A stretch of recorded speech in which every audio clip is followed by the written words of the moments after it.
ko moom bokk Yewwi Askan Wi bokk ci leaderu Yewwi Askan Wi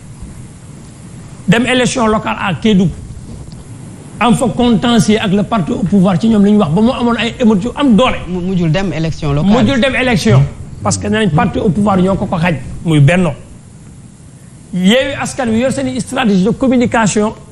ak système bu ñuy mën a permettre Sénégalais yi consommer seen projet. sama xalaat laa wax tey pourquoi ñu précipité wu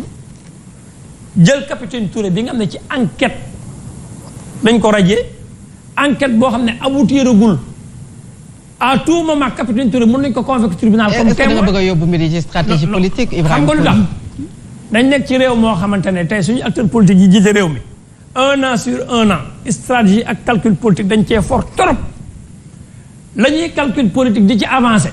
buñ ko doon def calcul de développement pour réew mi avancé yaakaar naa ne kon Sénégal weesu na fii c'est un contentieux politique boo xam ne tey maa jàpp ne man sama xaalatu bopp Yewwi Askan bi mën nañoo créer schéma politique bi andi capitaine Touré IAM tout en sachant que de exécuter lañ koy dénk pour pousser les Sénégalais que ñu acharné wu ci le pouvoir actuel créer benn système de communication diaboliser le pouvoir xamal leen ne kat ñoom nii la ñuy doxee sama xalaat la parce que nit ko ne ngay joxe sa xalaatu bopp du ma ne loolu am mais il faut savoir que y a un contentieux politique entre le Yewwi Askan Wi ak le Benno Bokk Yaakaar ci ay stratégie politique li ñu desee moom moo bëriwul bëggoon naa peut-être balaa ñuy tëj c'est important foofu mais dañuy avancer un peu parce que y a un point très important Ndeye Dimet alors maa ngi ñëw ñu yeggale parce que li nga ci wax Ibrahima dégg nañ ko yow it non dama doon daane rek daane bu ndaw rek li ma ci daane rek mooy tey Cheikh Omar may ma nga ma mbala néew ma ci sabar nag ma nekku leen grande gueule yeggaleel Ibrahima yeggaleel ñu ngi lay déglu li may wax rek mooy manipulation bi ñuy wax dafa am de gauche am droite am fu ne Sénégalais yi posil nii tuuti ñëwal ma posi nii waaw ñëwal danaa posi bu baax nga caché trop yow it beige bi nga bëgg a nuróoleel ne ba daw ne fee tam waaw sama bokk taalibe la ñoo bokk sëñ nga bëgg a nuróoleel Ndeye Dimet daw di dendandoo yeggaleel daaneel ay manipulation bi fi am actuellement nii Sénégalais bu ne naan ak xelam mais nag nañu jàpp ne réew mi am na ay borom bopp bu ñu wax ci alxuraan na Dieu parle aux intelligents réew mi nit ñu yeewoo fi ne nit ñu am xel ak xalaat di réfléchir stratégie politique comme stratégie politique amul njëriñ mais nañu xool li nga xam ne moom mooy jëriñ askan bi ba réew mi bañ a tàkkati. C'est la stratégie de la victimisation tu veux dire. non moo fi am victimisation xam nañ ne am nañ fi créé nañ fi nouveau type de sénégalais exemple bu ndaw nouveau type de sénégalais ñu ko créé woon ñoom ñëpp ku ci nekk am nga benn entache bu ñu la tegal ñii passeport diplomatique ñii nangam ak nangam ñii nangam ak nangam où est le nouveau type sénégalais fii lañ toog. ak ñi bureau. ki doon woote woon nouveau type de sénégalais. mais Ibrahima non mais reste dans le sujet Ibrahima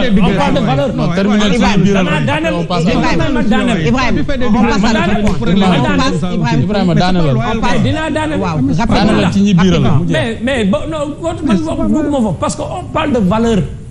ndax am nañu dugg naan way lii ñu def ni bokkul ci éthique ak valeur mais bu ñu wax valeur Assane Diouf toog na fii ci émission Walfadjri salon d'honneur ne man sama toxum yamba man Assane Diouf nëbbuma ko te su ma amoon pouvoir ci réew mi dinaa légaliser yamba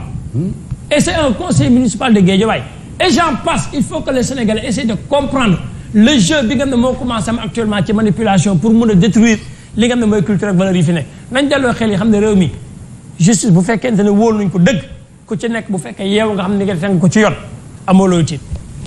C'est clair Ibrahima Pouye alors l'autre point rapidement parce que il faut ñu wax ci parce que également actualité la bu ñu ko waxee mooy l'Assemblée nationale bi nga xam ne tey jii daje nañu Ndeye Dimet Ndaw di waxtaan ci loolu nga xamante ne fan yii yëpp mi ngi jur coow bu ñu ko waxee mooy l'opposition ñu ci bari ñoom d'accord ñu ci loolu nga xamante ne moom mooy yokk limu député yi yóbbu ko à 172 maanaam yokk ci 7 députés et que li ñuy wax ci sunu processus mais également sunu code électoral 6 mois avant ñuy dem ci élection yi la war a dool mais également dafa am lu ñu ci yokk un point très important muy le consensus balaa ñuy def loolu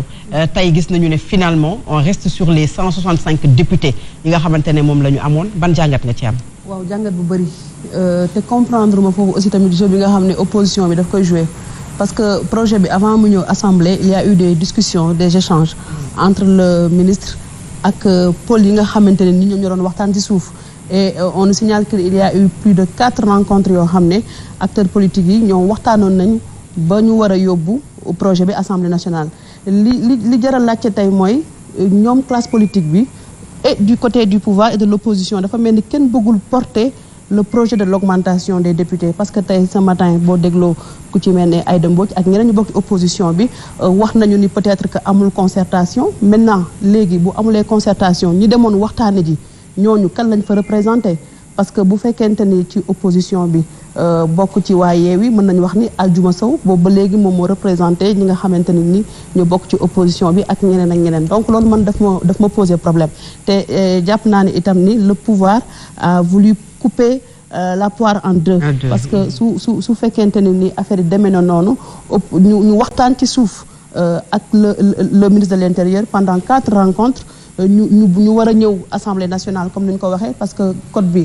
bu ñu excès avant 6 mois mënatuñ ko laal waxtaan ba déggoo rek moo ci mën a am ñu ñëw Assemblée war a yokk limu député yi mu am taxawaay bi nga xamante ni opposition bi taxawee na ko finalement ñu génne ab amendement boo xam ne finalement kenn du yokk limu député yi donc ci liste nationale bi ci la ñuy wàññee yeneen yu ni mel donc encore une fois laaj bi jara samp mooy à qui profite peut-être aujourd'hui c'est vrai que yokkuñu député yi mais tey bu ñu demoon sax ci yokkum député boobu ñan lay profiter parce que taxaw seetlu bi tey mooy am nañu assemblée nationale am nañu 15e région diaspora bi nga xam ne léegi am na ay député de la diaspora mais nekkinu askan wi est-ce que feeñ na ca xar kanamu pencum ndaw réew mi la parce que boo seetloo Fatou gis nañu ni am na lu fi gat a jàll y a beaucoup de questions yoo xam ne askan wi doon nañ ci laaj ay réponses te ci assemblée rek la ñu ma doon am tontu bi benn laay jël muy inondation yi au moment où am na tey askan wi doon laaj ñaata lañu koppar la ñu def ci plan décennal de lutte contre les inondations les députés ont choisi ñoom def benn mission d'information yoo xam ne dañu koy jébbal le président de la République au moment où askan wi jamono jooju ñoom dañu bëggoon la lumière am na fi aussi yeneen ak yeneen yoo xamante ne ni député yi askan wi doon lañu doon xaar donc maintenant nag li des tey ji mooy ñi ngi jëm ci ay élections législatives et espérons que ni le peuple bi nga xam ne ñoom ñoo yor le dernier mot nañu xam bu baax a baax ñi ñi tànn malheureusement nag fi mu nekk nii député yi dinañ leen tànnaat mais mode d'élection des députés toujours moo posé problème parce que y a des problèmes de profil et cetera donc tey heureusement yokkuñu député yi wala malheureusement mais problème mu sénégalais jusqu'à présent ça reste à l'état surtout la demande des populations parce que wax nañu ni tey Assemblée nationale députés yi am nañ tous les pouvoirs mais est-ce que dinañ ko jëfee parce que lu ci ëpp exécutif bi day andi ay projet de loi indi ko Assemblée nationale et day jàll comme lettre à la poste des fois bëri na lu ñuy reprocher député yi di wax ni ñoom du ñu jël ay initiative parlementaire bëri nañu lu ñuy reprocher député yi que ni ñoom est-ce que dinañ def ay proposition de loi loolu itam dañuy gis léeg-léeg ay députés yu tontu ni pour que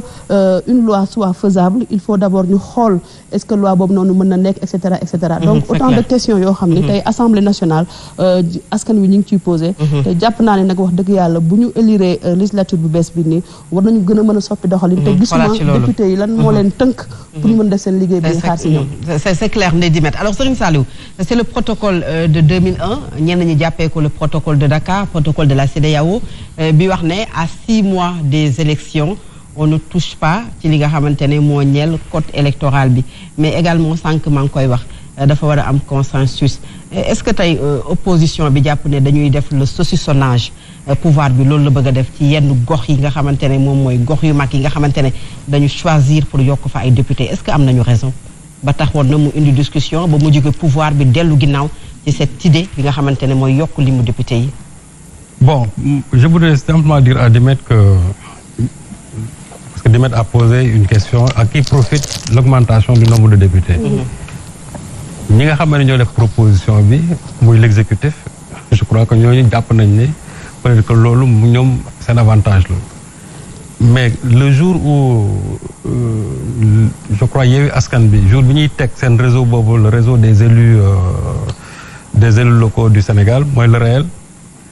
dégg naa ci ñoom ñu wax ne par rapport à l'augmentation du nombre des députés les gens ils sont contre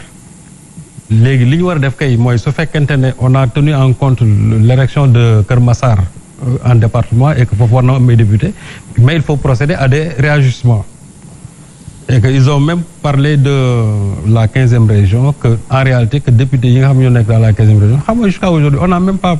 fait l'évaluation de ces députés là. Aujourd'hui réellement à quoi servent les députés de la 15e région. Je crois que loolu aussi nit ñi war nañ ko xalaat bu baax. xam nga tout à l'heure le docteur Ahmed Khalifa Niass am na lu ma waxoon bon je voudrais pas vraiment lui apporter la contradiction ici par rapport ak ratio bi mu doon wax mais ce ratio là n'a jamais été respecté dans ce pays. La preuve en 2000 bi alternance bi amee le nombre de députés qui était de 150 on l'a ramené à 140 on l'a ramené jusqu'à 120. Par la suite on l'a augmenté de 30 jusqu'à 150. Ce qui veut dire que donc dès l'instant que ñuy wàññi ça signifie qu'il y avait une pléthore de députés boo xam ne les gens n'en avaient pas du tout besoin.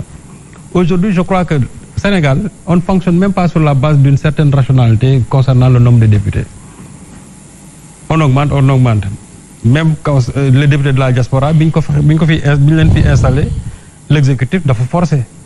contre vraiment l'opinion presque non seulement de l'opposition mais une bonne partie de l'opinion même du Sénégal que les gens disaient que on n'avait pas senti la nécessité d'avoir quand même des députés au niveau de la diaspora parce que gis ñu woon utilité bi dès l'instant que fii même ñi nekk ci dëkk bi fii et loolu tamit wax na ko léegi